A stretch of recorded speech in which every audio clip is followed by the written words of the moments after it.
নতুন বাংলাদেশ গড়ার লক্ষ্যে এসো দেশ বদলায় পৃথিবী বদলায় এই প্রতিপাদ্যকে সামনে রেখে খাগড়াছড়ি আন্তঃকলেজ ফুটবল টুর্নামেন্ট ২০২৫ জেলা পর্যায়ে সমাপনী পুরস্কার বিতরণ অনুষ্ঠিত হয়েছে।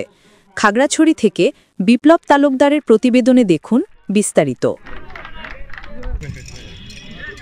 দুপুর ২টায় খাগড়াছড়ি সরকারি স্কুল মাঠে ফুটবল টুর্নামেন্ট ফাইনাল ম্যাচ অনুষ্ঠিত হয়েছে।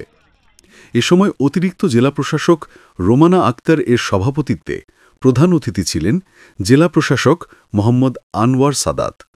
তিনি বলেন, খেলাধুলা প্রত্যেক মানুষের জীবনের অবিচ্ছেদ্য অংশ।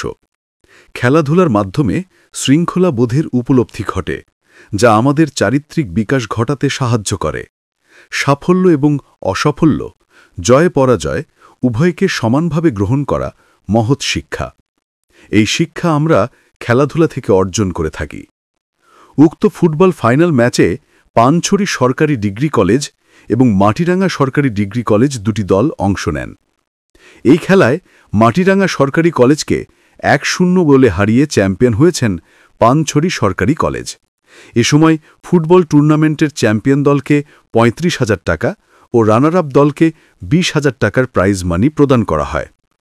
এই সময়ে আরও উপস্থিত ছিলেন অতিরিক্ত পুলিশ সুপার কামরুল ইসলাম, ইসলামী ফাউন্ডেশনের উপপরিচালক আনোয়ার কবির, খাগড়াছড়ি প্রেস ক্লাব সভাপতি তরুণ কুমার ভট্টাচার্য, জেলা ক্রীড়া অফিসার হারুন রশিদ, খাগড়াছড়ি সরকারি কলেজের অধ্যক্ষ শরাফাত, পানছড়ি সরকারি ডিগ্রি কলেজের অধ্যক্ষ মোহাম্মদ নাজিমুদ্দিন সহ অনেকেই উপস্থিত ছিলেন।